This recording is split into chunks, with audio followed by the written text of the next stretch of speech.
Hey, good morning. Yes, it is. It is Wednesday, February 5th.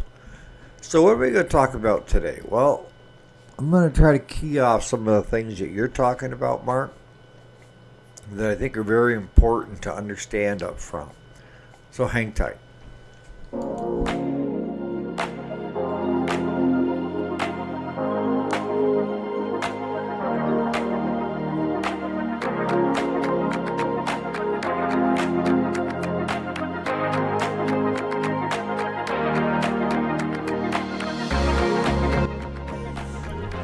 Alrighty, welcome back to the channel. And if you didn't already know it, my name is Eric, and yes, this is the weekday, Monday through Friday. Today is Wednesday, February 5th, 2025. Alright, so what are we talking about today? Well, Mark posed a couple questions about, you know,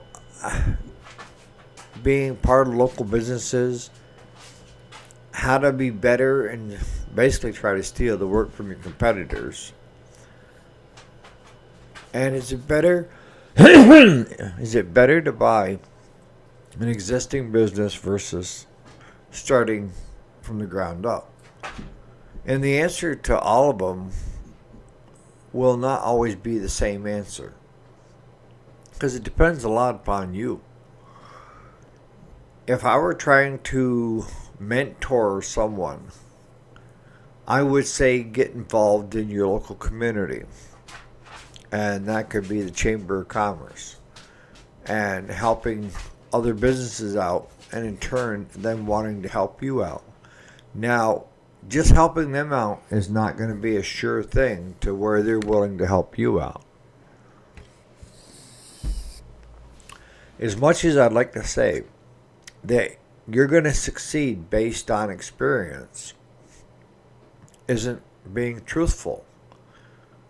Being truthful is you are going to excel in the community based on who you are and how you act with others. If people like you and gravitate towards you, your business will do well. If you're standoffish but yet the best mechanic in town, you may get a core group, but you're not going to get the bulk of them.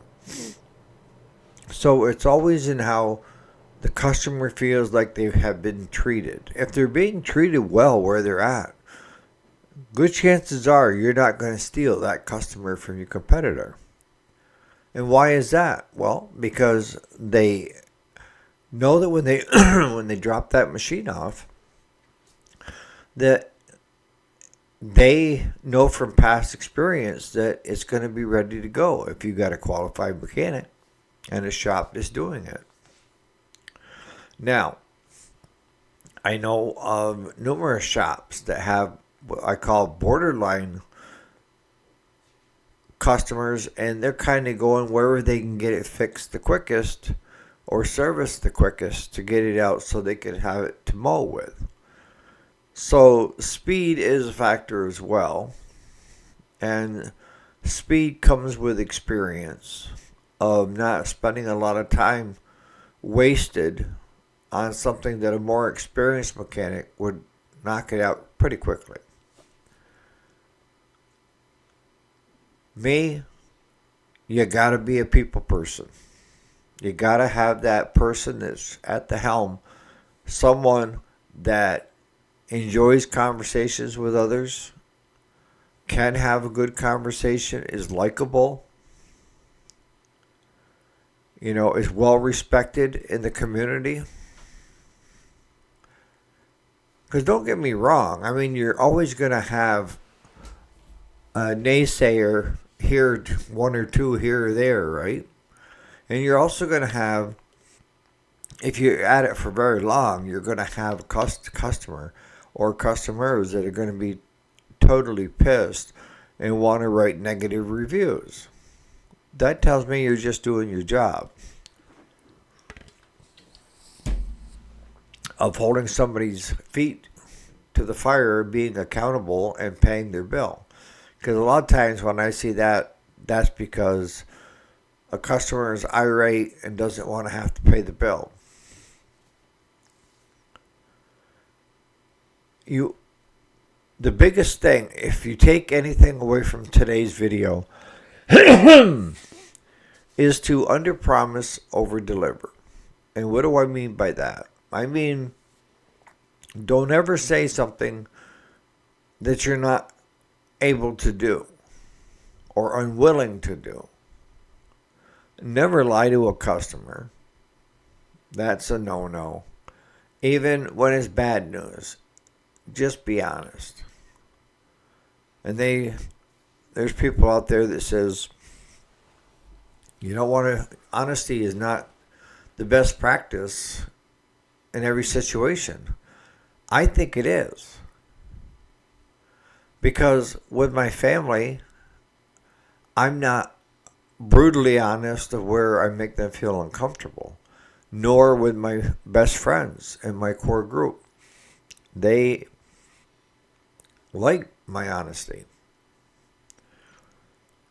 Because I always say to them, and it'll get people to laugh, you want the real truth, or you want me just to do the political correctness speech? And they're always like, Eric, give us the real truth. Because, a lot of shops think that they need to impress their customer, when most times the best impression you can leave with your customer is to treat them with respect, to be honest with them, and to present them with a fair bill that you are willing to explain if they want it explained to them. And also one that is not going to take and do any more repairs on it than what you'd be willing to do on your own. And for guys like Jason and Claude and Travis, I'm even going to throw Amos under the bus. What I see out of a lot of mechanics are they're really skilled, so they don't have top-of-the-line stuff because they can always fix it. Now, Claude surprised me here a few years back when he stepped out and bought himself a brand new John Deere riding lawnmower. Because up until that point, for all the years I've known him, he's used a POS that's all wired together but gets the job done. And it looked like it was ready to blow up. Smoke coming from it everywhere. And that's was always kind of the inside joke, when my friends that were into auto mechanics. Is you could always tell a good auto mechanic because they can fix their own stuff, so they let it go. Can't do that nowadays because everything's computerized, right? But no, I would take and join the Chamber of Commerce in your local area. I would make it a point to go to each business that's in your community and stop in and introduce yourself. Because if people like you, they will open doors for you.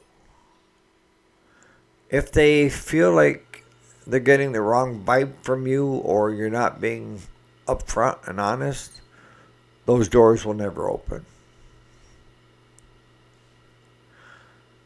I don't like the wording of stealing customers from my competitors because my competitors are my friends. Do I take some of their overflow at times? Yeah. And sometimes overflow is some of the best customers out there, but they just can't get them in.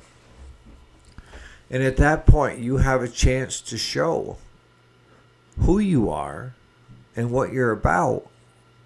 And again, if you're likable and they like you and they trust you, you're 3/4 of the way there. Because next year, when things roll around, they're going to call you because you took good care of them, right? So if you're likable, you can get their stuff in and out fairly quickly, and the bill is reasonable, and you're honest with them, trustworthy, you aren't going to lose that customer to anybody else.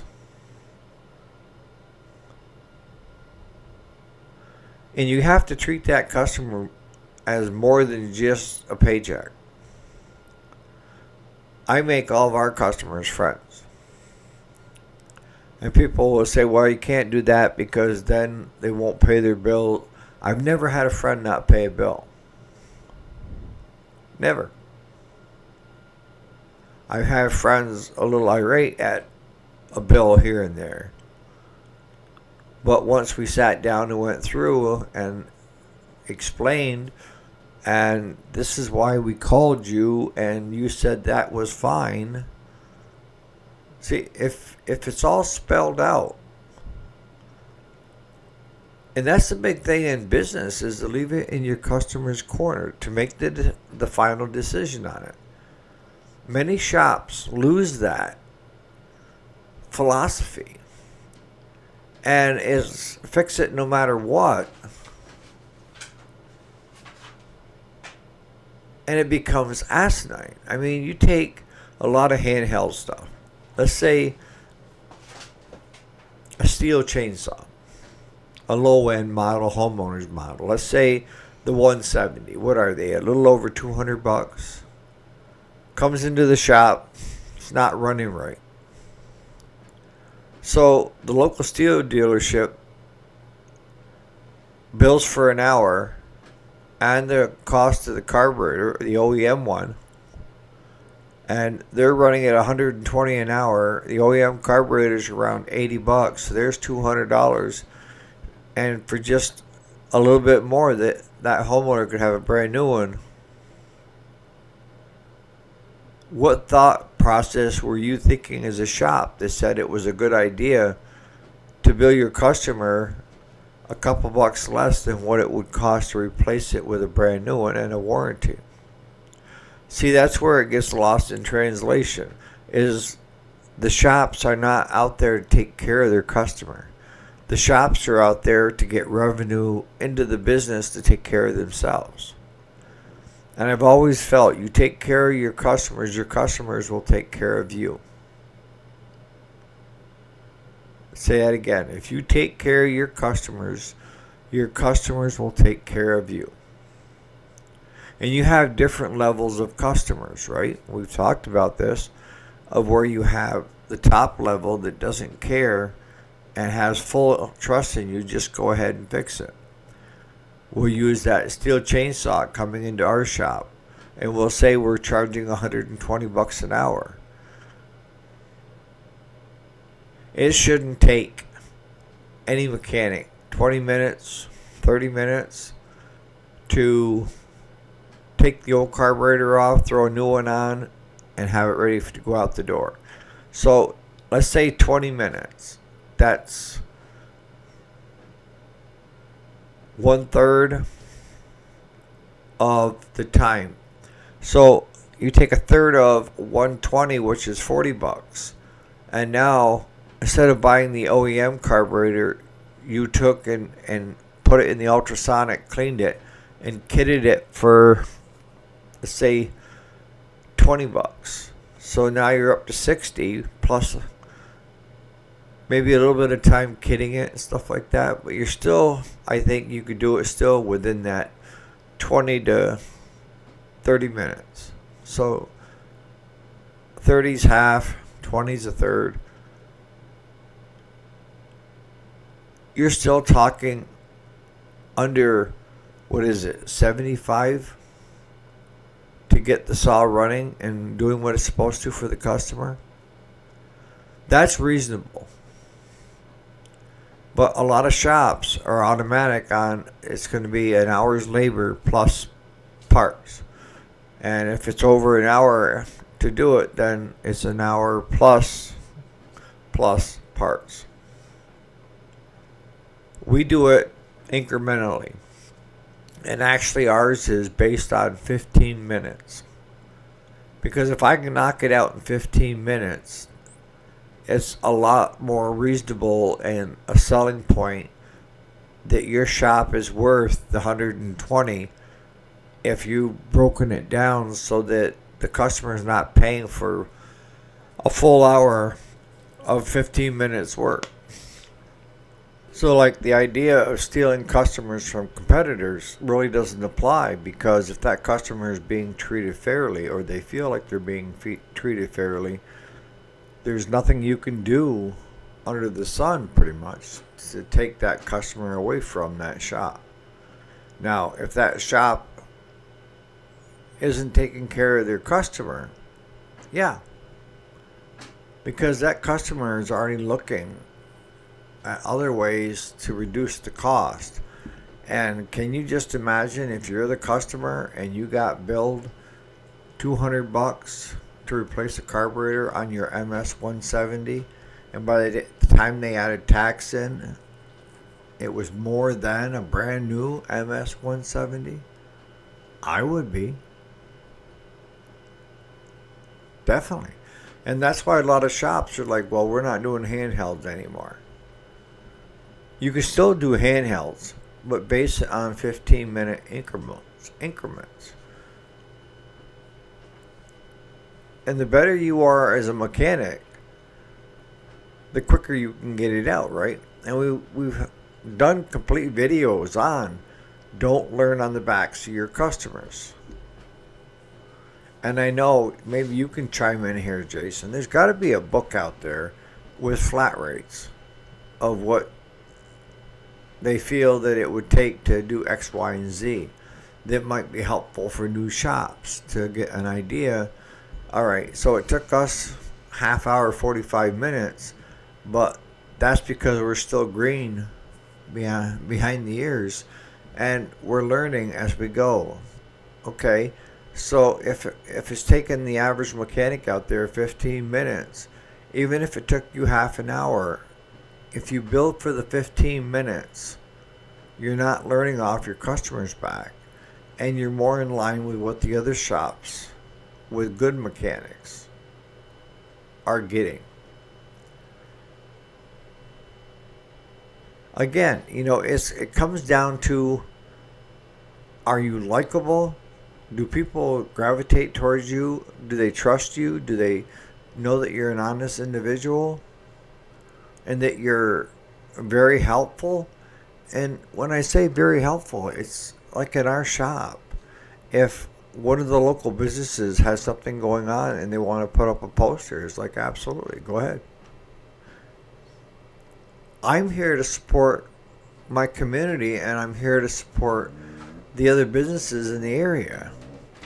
And for some, that's your local chamber of commerce. It's all of what you make it, okay? We never did much with the chamber. And you're going to ask why. Well, I didn't see any sense in paying dues locally when 90 and 95% of our business was online.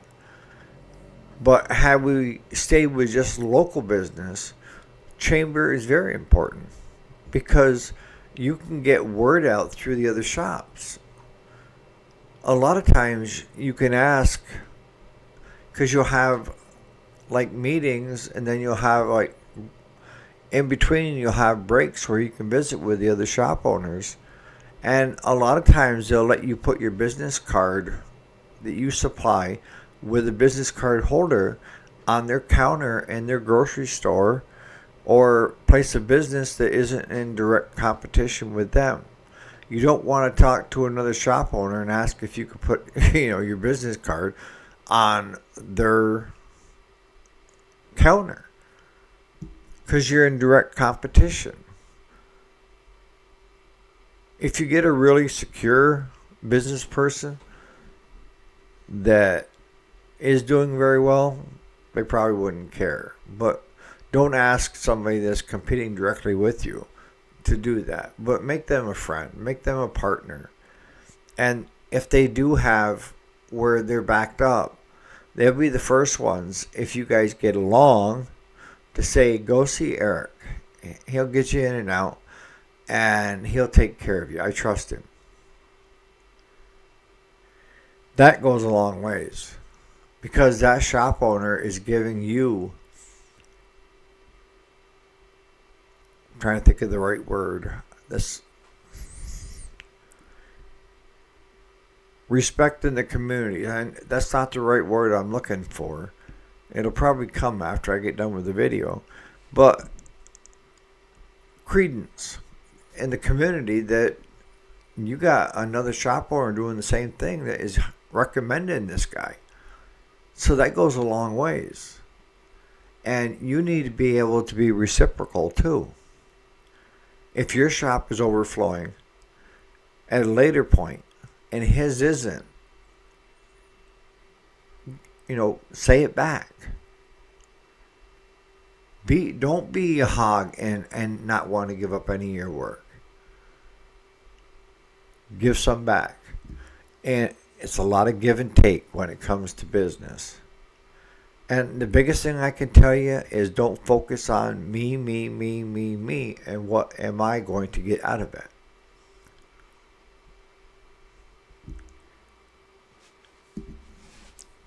You have to think about the community. You have to think about what's best for your customer and what's best for your community in general. So,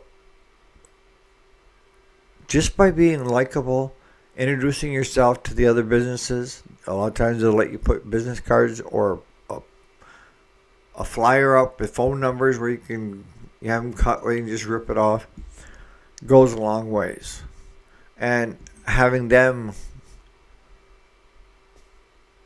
give you credence by saying, go see Eric. And it could be a grocery store owner is saying, go see Eric, he'll treat you good. And he's basing it off his interactions that he may have had at the Chamber of Commerce meetings with you. Right? And make sure you do the same for them. And if they're having a special on meat that week and they ask if they could put a flyer up at your shop, yes, absolutely. Even going as far as like Tractor Supply, have a bulletin board where people can come in and put stuff on the board of what's going on in the community. And then you, of course, keeping track of it. So once the event has passed, you take it down. And so the board stays current. Is a plus. All right, so we're going to start wrapping it up with buying another business that is already in business versus finding your own way. We've talked about this numerous times, and it depends upon you as an individual. Again, I'll go back to being a mentor. And the mentor to the person that is very likable,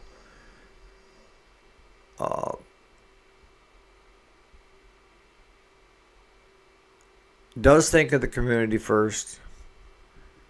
A lot of times you'll do as well, if not better, by starting from scratch.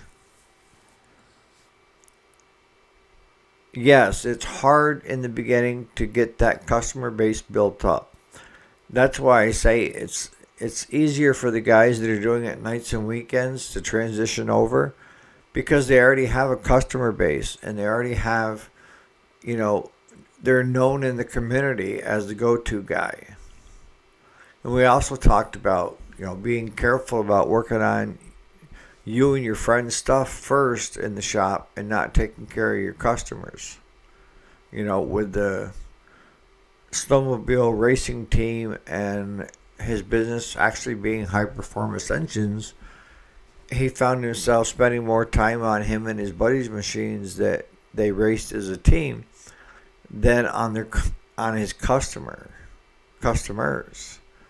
And some were very patient, out over a year, and he still hadn't started it. It's easy to do. But to me, he made a decision that it was more important to have prestige from racing than it was to have a paycheck. And he thought he could get both. And he even tried hiring a couple people that didn't have the skill set to work on customers' machines. And you can just imagine the end result. It wasn't a truly high performance machine. There were a lot of mistakes done. And they ruined a lot of stuff. The only time I would entertain and tell somebody that it's a good deal to buy another shop out is if the shop was doing exceedingly well And I mean, you're looking at the last 5 years of their books and not their gross, their net. Because you can gross $1 million and be 120,000 in the hole, right? So you're looking at the business. Does it have potential? And is it profitable? And if you have this mindset of, if when I buy this business, I'm going to retain all the customers, I got news for you. You're unknown to them. So they may already be looking at other shops when you buy that business out. And what I've seen a lot of times is when a person is getting ready to retire, they start downsizing and lowering the amount of customers coming through the door. They'd like to sell the business and get credit for the customers, the inventory, what have you. But you have to be very careful and you have to be smart. A lot of times buying inventory, you need to come at it at half of what it's worth. And not half of what retail, half of wholesale. And then the idea of used parts, you have to come at it at scrap metal prices. Because that's probably what it's going to end up being. Because machines from 4 years ago are not being, the same parts are not being used now. If you're getting older machines coming in that need to be repaired, it doesn't hurt to have a boneyard, because a lot of parts for even 4-year-old machines are not being produced anymore. So you're looking for new old stock, which I think is asinine, but I understand where the companies are coming from that are doing the OEMs and even the aftermarket companies. It's hard to compete on the same scale that China is. And when China is selling basically the same carburetor for a tenth of the price, if Steel's going to charge you $85 for that carburetor that goes on that MS-170, and you can buy it from the Chinese for $9.95, and it comes with a fuel line, fuel filter, primer bulb, whatever. It comes with a bunch of, even the gaskets. The OEMs figured out that they can't compete. So if they produce over a certain amount, they're going to be left with new old stock and have to deep discount it. My gut says that they're only paying $9-10 for that carburetor when it comes to them, and they're driving it up 10 times the price, 9 times the price.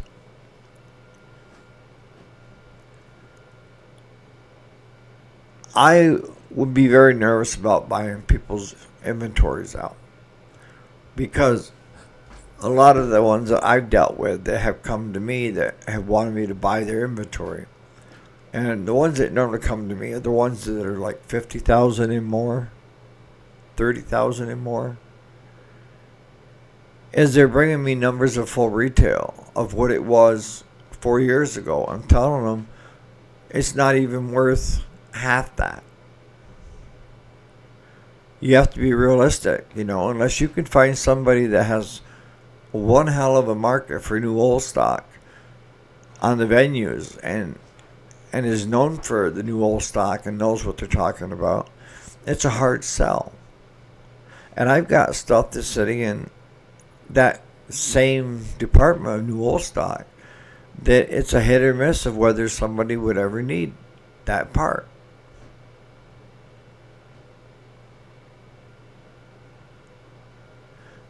So when you're buying out a business, the things you have to be careful of is, are you buying everything, including their liability? What they owe to Stens, what they owe to Gardner Canal. Are you buying everything? And my quick answer would be don't even touch it with a 10-foot pole.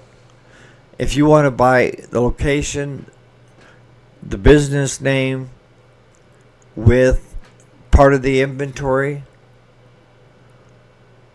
and the prior owner's willing to stay on for a year while you get the customers underneath your belt. Because the other thing you want to really be looking at is their profit and loss. If they owe a lot of money on parts, and you're looking through the parts and you're finding a lot of it is new old stock, which I know a lot of shops are sitting on, then you need to back up and reevaluate. If you're just buying their customer base and the location and not the name and not the liabilities and not the inventory, and the guy's willing to stick around and help you if it's successful, then it's a viable option. So hopefully that's kind of helped out. But the biggest thing is you're not going to steal your competitors' customers. Make them your partners and help each other. If a shop is taking good care of their customer, there's nothing you can do to steal them. If they're not taking good care of that customer and they're not putting in the time they should with that customer, then those customers have 2 feet and they walk. That's not stealing. That's the other shop wasn't taking care of them. So on that note, you guys have a great Wednesday, and we'll catch you here bright and early Thursday morning. Put in the comments stuff that I have missed that should be said by you other shop owners and mechanics, and questions you may have if you're looking at starting a business or taking a business over that somebody else has. All right, guys.